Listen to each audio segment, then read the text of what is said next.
How do we distinguish intuition from our delusions that are rooted in our traumatic experience? How do we tell where the truth and where the lie is? I feel like we live in a world that is full of lies. It's pretty, you can tell by now. Like, at some point, if no one teaches us to hear ourselves, which is no one does actually, to listen to our bodies, to tune in with our emotions, to feel the signals of our subconscious mind. Often, when we step into the path of trusting ourselves, opening our intuition, tuning, feeling our bodies, analyzing our dreams, often when we go to this path, we encounter delusions and illusions. They have been gathering dust for a long time. They were just waiting for the moment when you would finally turn your attention to them, because they really crave an attention. Illusions, they really want your attention. That's what they basically made for. They really wanted attention. To distinguish illusion from your intuition and inner knowing, it's actually skill. It's the skill that a human being desperately needs today. It's like, yes, just, yeah, really needs. The first thing that you gotta do, I bet you have this moment in your life when you knew that something was wrong, or for example, you knew that something was right. Like, just find this little tiny, maybe it's gonna be like one moment where your intuition worked. When you have to find this, it's like a pieces. You have to find them and make a list of things where you were right and your inner voice was right. It's like it's gonna be a list, and you have to go through that list. When I was right, when in my life, my intuition told me something, and it was right, and it was actually the truth. And you gonna make a list. You gotta make a list of things, and then what are you gonna do next? The next thing you're gonna do is to write the list of when you were sure and 100% that something was right for you, and you're gonna make a list. You're gonna make a list of your illusions. You made a list. For example, I remember in 8th grade, I remember like in 2022, like I had this feeling in my body that I shouldn't go to this party, and I didn't go to that party, and something was wrong in that party. It could be anything, like anything. You just have to make a list of when your body and your inner feeling, your inner gut was right, and when you were thinking that this is your inner gut and inner feeling, which was not.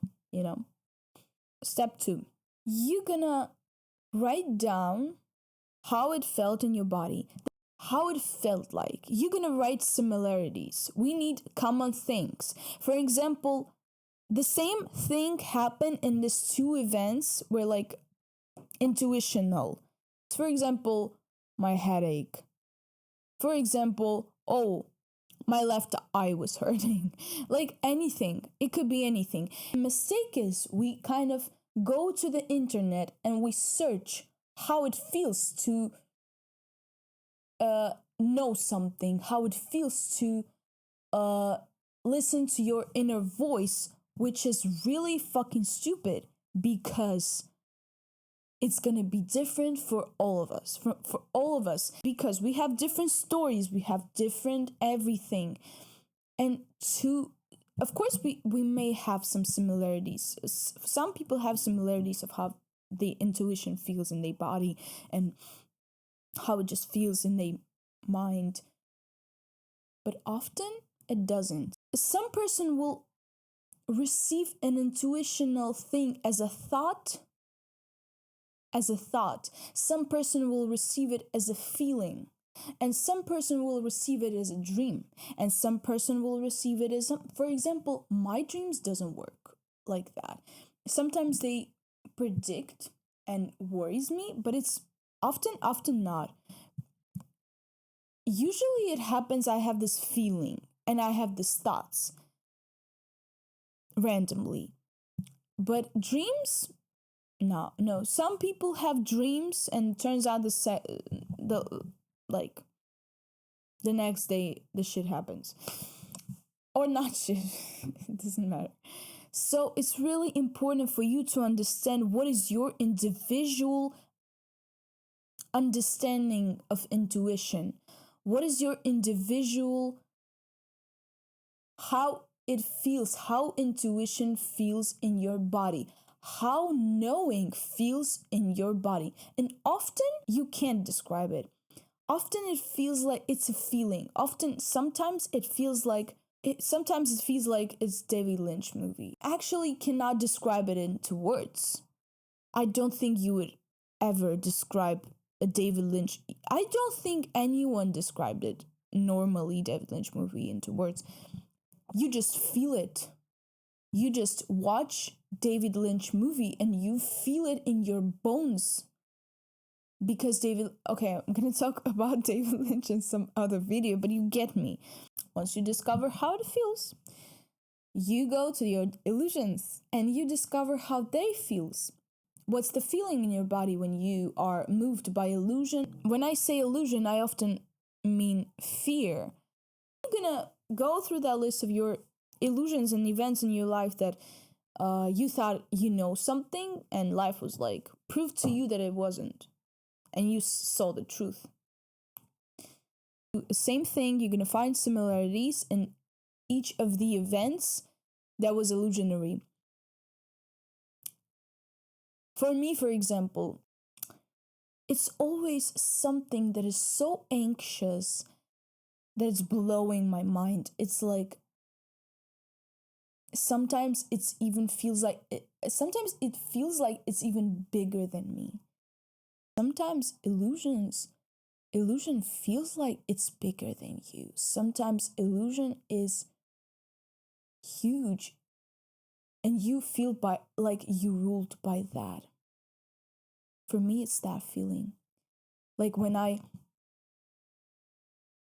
feel like illusion can literally like kill me because it's so scary. It's like bigger than anything in my life and it's in my head. And I'm letting this happen because of what? Because of my past experiences. And it's for me. For you, it may be something else. And sometimes when we moved by illusion, we moved by something bigger than us. Indifference, when we move by intuition and inner knowing of something, we guide it. I don't want to use terms like God or something, but like it feels like it's right. And for me, it didn't feel like anxious. It doesn't feel like I am trying to save my life. It feels really, really natural and really calm.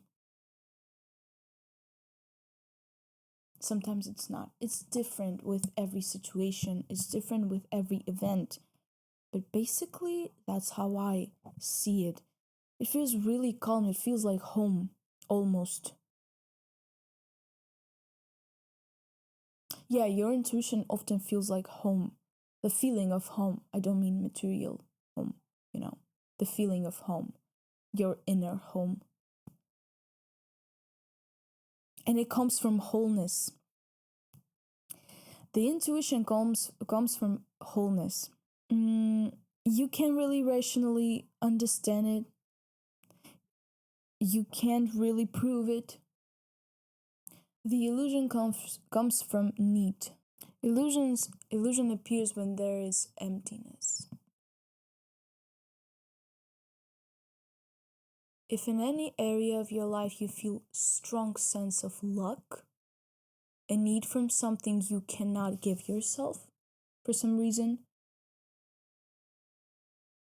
that need also gives rise to illusion.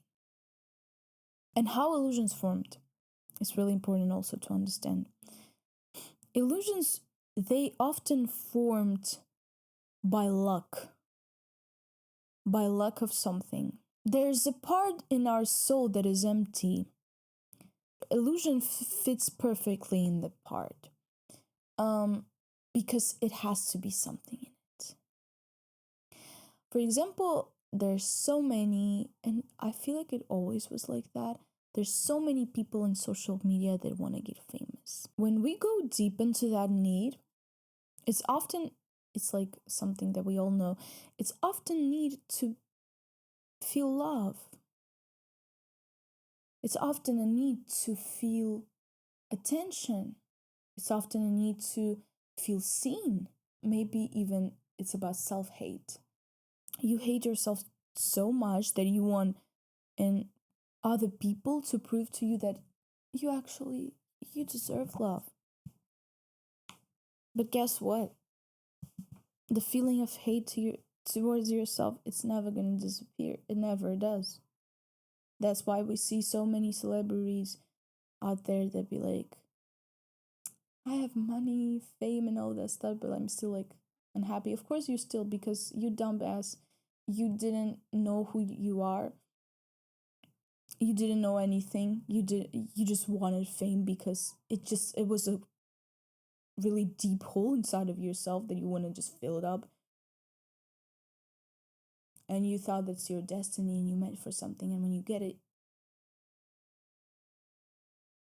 that 3-year-old girl or boy that felt unseen, that felt like he wasn't loved, he or she will never disappear from you. She will never disappear from you. She will appear at every situation and circumstance. She will always be in your heart. Healing is not about disappearing a part of you.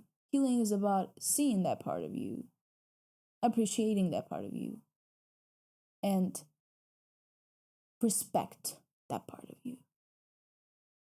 It's not about I will heal, it will disappear. No, it's about I see you, I feel you, I know you, I am you, I respect you. Yeah, and I was talking about illusion. So it's something that is happened to be in the state of mind of luck. Step number 3. You're gonna write down everything that you crave from the world. Everything that you crave from the outside. Everything. You crave for a hug, you crave for love, which means you have a lot of illusions in that part of your life. Money, if you want money, what's the feeling behind that? Click clack. What's the feeling? The feeling of security. Okay, the feeling of security I crave from the outside, the feeling of security. You write that down step by step. 4th step is mind-blowing, because what are you going to do is you're going to give all these feelings for you, and it's painful because sometimes you don't want to give yourself love. Sometimes you want to punch yourself in the face, and it's okay. It takes so much willpower, because the whole world is designed by one scenario that something from outside will make you happy. High capitalism. Something from the outside will make you happy. What they're not telling you is that you can give yourself everything. You can be everything, and you can literally create anything. If you want love, I wanna hug. I want someone to hug me. Bitch, pause the video. Go and hug yourself if you want that. It's simple and hard at the same time. Why it's hard? Because it's not usual. When we cannot fill our own cup with love, understanding, and attention, we begin searching for it outside of ourselves. We become desperate. That's why we made the list of desperate things that we crave from. And to somehow soothe ourselves, we start imagining the relationship that we want. This like old fantasies that you have. Why don't you think about that? It's not easy when you whole your life you were like fantasizing about stuff, and then you wake up in the morning and you actually have to give yourself all the stuff that you fantasize about. It's not easy. Yeah, and sometimes illusions do manifest externally. Even when they do, you get the relationship that you want, for example, that you imagine in your head. You get the job that you wanted. You get everything that you wanted. Still empty, right? There's still emptiness in your heart. We may have everything in the world, but if deep down we believe we are worthless, no external circumstances will ever change that belief. No one will. The illusion is like a black hole. It seems to crave all of this. Like, it seems to crave the love. It seems to crave. It seems to make you scary. It seems to make you anxious. Or it seems you want things desperately.